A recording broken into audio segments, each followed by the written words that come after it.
লটারির মাধ্যমে নাকি ভাগ্য নির্ধারণ হবে যে ঈদে কোন কোন সিনেমা মুক্তি পাবে। সেটা যদি হয় শাকিব খানের সিনেমা, তারপরেও সেটাতে লটারি চলবে। আমার প্রশ্ন হচ্ছে এই 19 সংগঠনের এই নেতা ব্যক্তিবর্গের কাছে যে আপনাদের জন্য কেউ কি মুভি বানায়? মানে আপনারা সিদ্ধান্ত নেবেন, আপনারা সিদ্ধান্ত নিয়ে মুভি হচ্ছে গিয়ে আপনারা হলে দেবেন কিনা, মুক্তি দেয়া হবে কিনা, এটা কি আপনাদের উপর সিদ্ধান্ত? মুভি কাদের জন্য বানানো হয়? ভাই আমি তো জানি যে মুভি বানানো হয় সাধারণ দর্শকদের জন্য। দর্শক আপনারা কি জানেন একটু কমেন্ট করেন তো। শাকিব খানের মুভি ছাড়া এই মুহূর্তে যে মুভিগুলো মুক্তি দেওয়া হয়, আপনি সবাইকে প্রশ্ন করেন, সবাই মুভি দেখা শেষে বের হয়ে এসে বলে কি অখাদ্য দেখলাম। তো এই যে অখাদ্য টাইপের মুভি এবং সাথে করে বস্তা পচা এখনো মুভিগুলো তৈরি হচ্ছে, তাই লটারির নামে সেই মুভিগুলো যদি উঠে বসে, কি দর্শক যখন আপনাকে প্রশ্ন করবে যে এই মুভি দেখার জন্য আমি টিকিট কেটেছি, আপনারা কারা যারা লটারির মাধ্যমে এগুলো করবেন? হ্যাঁ, আপনাদের জন্য তো মুভি বানানো হয় না। এই যে নেক্কারজনক সিদ্ধান্ত, এটা তীব্র প্রতিবাদ আমি জানাচ্ছি।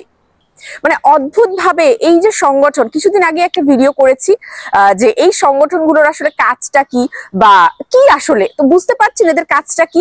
এদের কাজ হচ্ছে যারা কাজ করছে তাদের কাজকে ব্যাহত করা, যারা কাজ করছে তাদেরকে ইরিটেট করা, এই হচ্ছে এদের কাজ। মানে আসলেই মোদ্দা কথা এটা।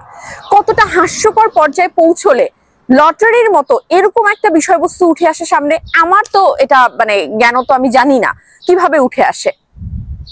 তবে কি এগুলো সবই চক্রান্ত শাকিব খানকে আটকানোর?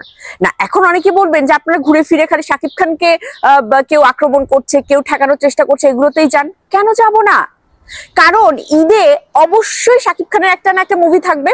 এখন 10টা মুভি আসে তার মধ্যে একসাথে, সবগুলো মিলে যদি লটারি করা হয়, উঠলো না শাকিব খানের মুভি। সো যে মুভি ইন্টারন্যাশনালি, একমাত্র শাকিব খানের মুভি যেটা ইন্টারন্যাশনালি প্রেজেন্ট করা যায়, যে মুভিটা ইন্টারন্যাশনালি সবাই চায়, যেটা দর্শক চাহিদার শীর্ষে, সেই মুভিটা লটারিতে উঠলো না, তারপর কি হবে?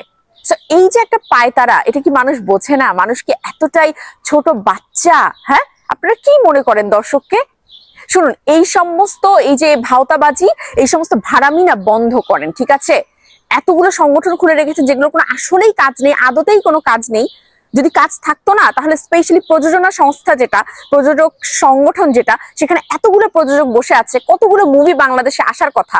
এতগুলো প্রযোজক যদি 19 জন হয় বা 20 জন হয়, আমি সঠিক সংখ্যা জানি না, কতগুলো আসার কথা সিনেমা আসে না। তো তারা কি করে? বসে বসে যেটাই খুশি সেটাই করুন না কেন, বাট এই সমস্ত ভাড়ামি করার একদম চেষ্টা করবেন না, যেটা কিনা শাকিব খানের বিপরীতে যাচ্ছে।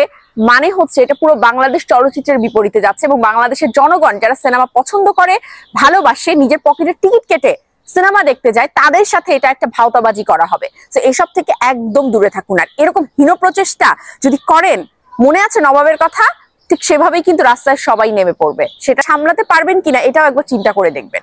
বাই।